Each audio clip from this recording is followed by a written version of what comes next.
Fernando Schiller conosco, cientista político, colunista do jornal Gente aqui da Rádio Bandeirantes. A gente conversava há pouco, Schiller, com a senadora Simone Tebet, que é presidente da CCJ do Senado, sobre a indicação de Cássio Nunes Marques para a Suprema Corte. E sempre que temos essa indicação, a gente reacende, debate sobre a forma de indicação. Aliás, hoje na Folha de São Paulo tem um editorial, falando sobre a forma de indicação de ministro do Supremo, e o debate, mais uma vez, está colocado.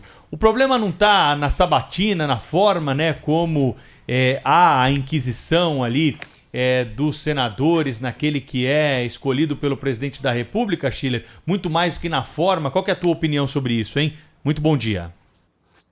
Bom dia, Pedro. Bom dia a todos, ouvintes. O Brasil tem uma tradição de, digamos assim, uma certa cordialidade no tratamento das indicações do Supremo, Então, isso é uma indicação que passa por um crivo político. Eu assisti a entrevista da senadora Simone Tebet, ela foi muito clara sobre isso.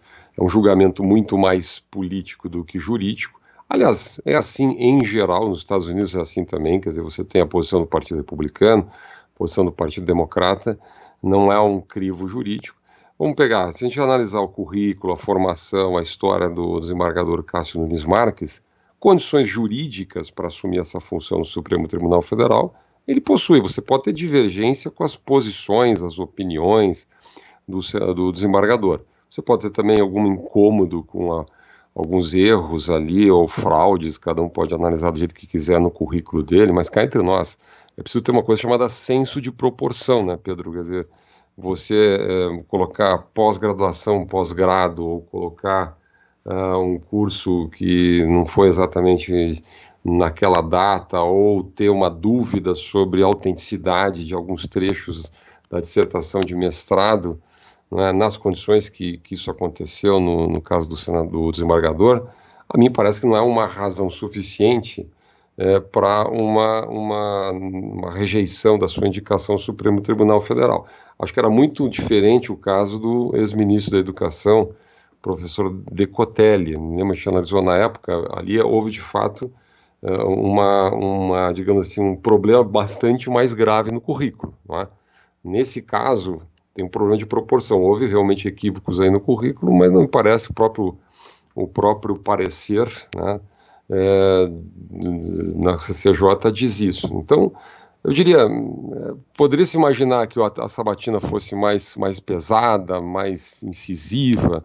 A pergunta é, os senadores têm condições jurídicas ou condições técnicas de fazer uma sabatina mais profunda do ponto de vista jurídico? Alguns têm formação jurídica, outros não têm, nas questões políticas gerais, os grandes temas, prisão em segunda instância, Lava Jato, questões constitucionais, enfim, valeria muito mais a divergência, na minha visão, e um pouco cá entre nós, vamos falar aqui o jogo para a plateia, nos temas que são mais populares, do que propriamente, eu diria assim, questões jurídicas relevantes.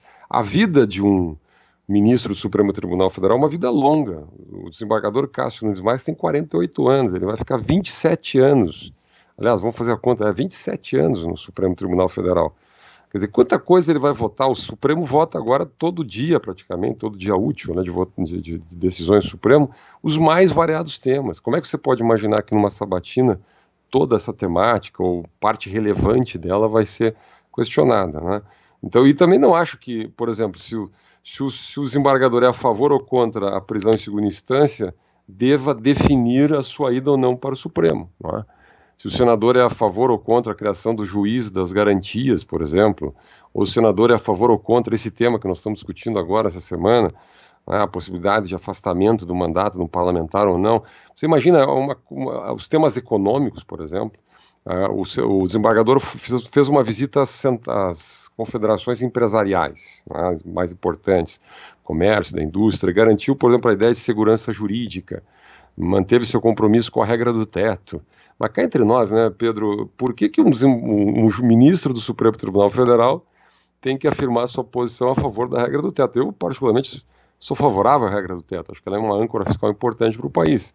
Mas seria esta uma questão para o Supremo Tribunal Federal? Seria porque o Supremo Tribunal Federal é um tribunal político, Schiller?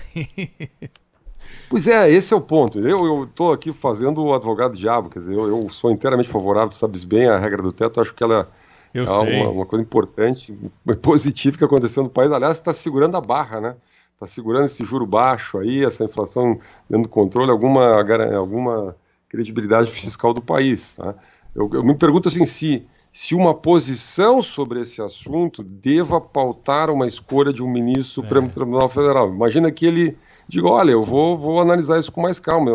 A ideia de que você vai comprometer com certas posições um candidato a ministro Supremo, ele vai ficar amarrado àquelas posições, eu acho equivocado.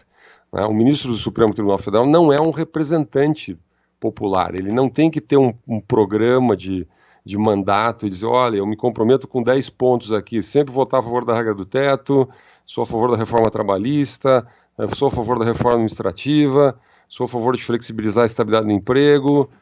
Não pode, ele não é candidato a isso. Quer dizer, ele precisa analisar nos autos, ele precisa analisar caso a caso, ele precisa formar sua convicção.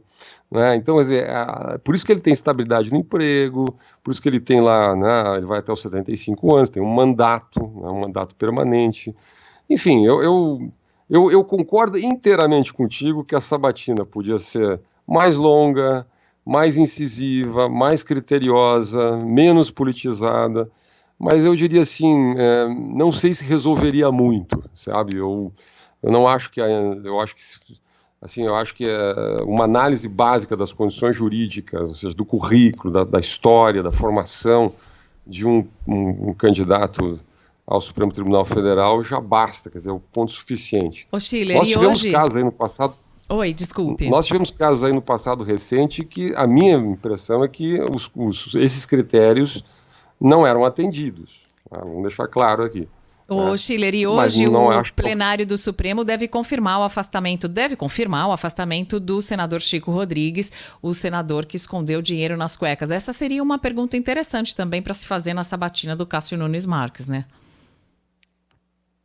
A impressão que eu tenho é que, perguntado sobre isso, o desembargador vai dar uma resposta vaga, né? Ele, como um garantista, a impressão que eu tenho é que ele fixaria aquela posição que em 2017 foi 6-5, foi a posição do ministro Celso de Mello, né, que acabou sendo chancelada no finalzinho da votação pela ministra Carmen Lúcia, né, de que deve passar pelo crivo das casas, né, no caso da Câmara ou do Senado, ou seja, a ideia de que um ministro do Supremo, ou mesmo que o Pleno do Supremo, tenha a prerrogativa de afastar do mandato, do exercício do mandato popular, né, um senador, um deputado, sem o crivo da Câmara ou do Senado, é claramente você estabelecer uma hierarquia entre os poderes. Né?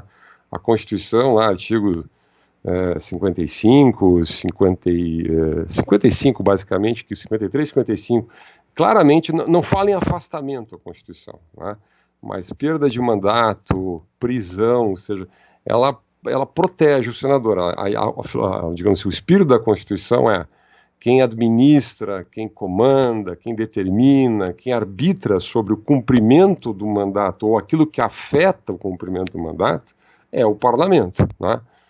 Isso sem prejuízo de que seja feita uma solicitação, um pedido, uma determinação do Supremo Tribunal Federal, mas que deva ser submetida às casas legislativas. Eu acho que esse entendimento foi fixado em 2017. A minha impressão é que esse entendimento será mantido. E diria até, Leila, a impressão que esse entendimento seria o desembargador aí, Cássio Nunes Marques. Fernando Schiller conosco, ele volta ao longo da programação aqui da Rádio Bandeirantes, sempre para comentar os assuntos mais importantes do dia na nossa política. Grande abraço para você, hein, Schiller? Grande abraço.